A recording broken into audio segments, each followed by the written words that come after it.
ஜனநாயகனுக்கு sensor சான்றிதழ் கிடைக்குமா என்று பட தயாரிப்பு தரப்பிலிருந்து வாதமானது துவங்கி சென்னை உயர்நீதிமன்றத்தில் விசாரணையானது தீவிரமடைந்திருக்கிறது. விவரங்களை இணைப்பில் காத்திருக்கும் செய்தியாளர் ராஜகுமரன் தொடர்ந்து வழங்கிட கேட்கலாம். ராஜகுமரன், தொடர்ந்து விரிவான விவரங்களை வழங்கலாம்.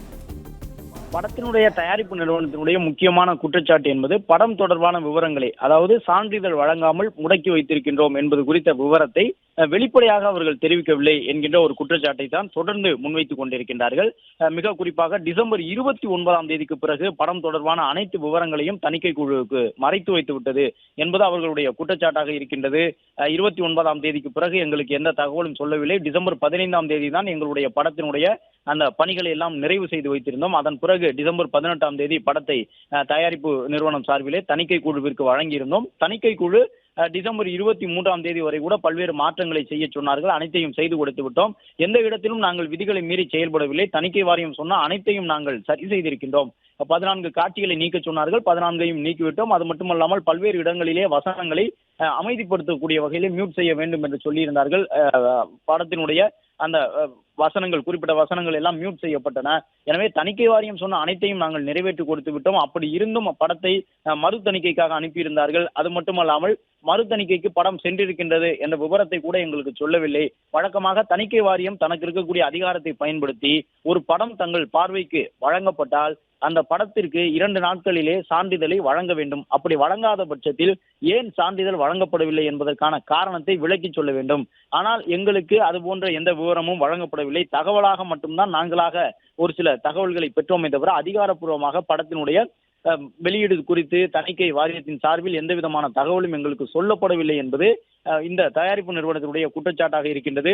அதே போன்று ஏற்கனவே சில காட்சிகளை நீக்க வேண்டும், சில இடங்களில் மியூட் செய்ய வேண்டும் என்று அவர்கள் கூறியிருந்த இடங்களை நாங்கள் நீக்கிய பின்னர் அதே இடத்திற்கு மீண்டும் புகார் அளிக்கப்பட்டுள்ளது.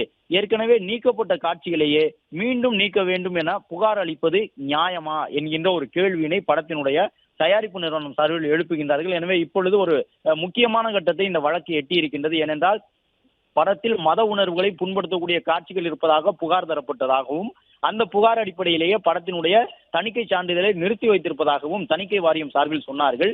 இப்பொழுது படத்தினுடைய தயாரிப்பு நிறுவனம் சொல்லும் பொழுது ஆமாம், ஒரு சில காட்சிகளில் மத உணர்வு புண்படுத்தப்பட்டதாக சொன்னார்கள்.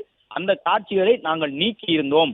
14 காட்சிகளை அவர்கள் குறிப்பிட்டு சொல்லுவதற்கு அதுதான் காரணமாக இருந்தது. எனவே அவற்றை நாங்கள் சரி செய்து விட்டோம். 14 காட்சிகளையும் நீக்கிவிட்டு படத்தை நாங்கள் தணிக்கை வாரியத்திற்கு ஒப்படைத்து விட்டோம். அப்படி இருக்கும் பொழுது மீண்டும் அதே காரணத்தை முன்வைத்து படத்தினுடைய அந்த தணிக்கை சான்றிதழை நிறுத்தி வைப்பது எந்த வகையில் நியாயம்?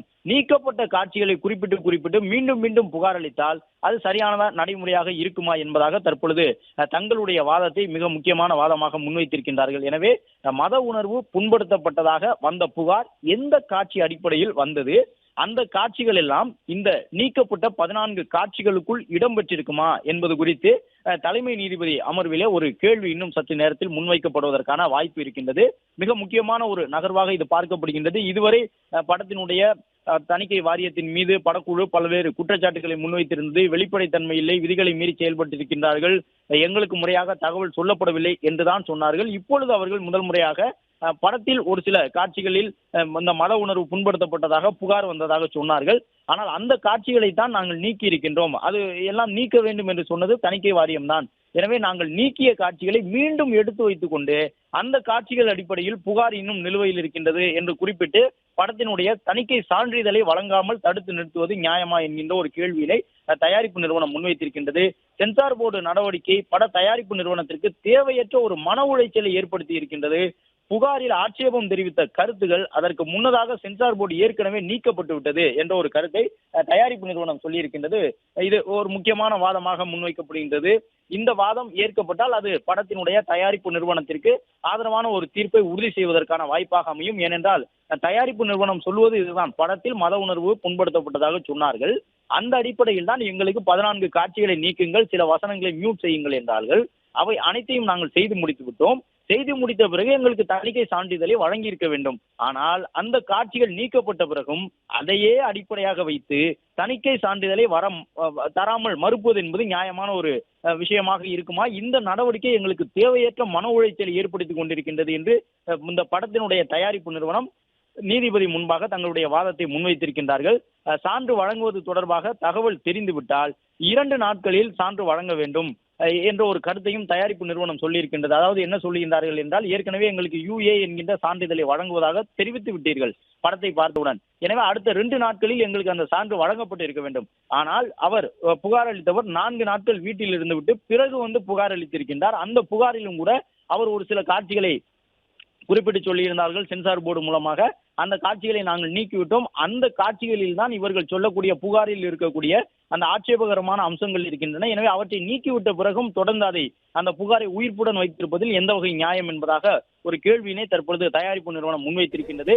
சென்சார் போர்டினுடைய நடைமுறை மன உளைச்சல் ஏற்படுத்தி உள்ளதாகவும் ராஜகுமாரன் தொடர்ந்து இணைப்பில் காத்திருக்கலாம்.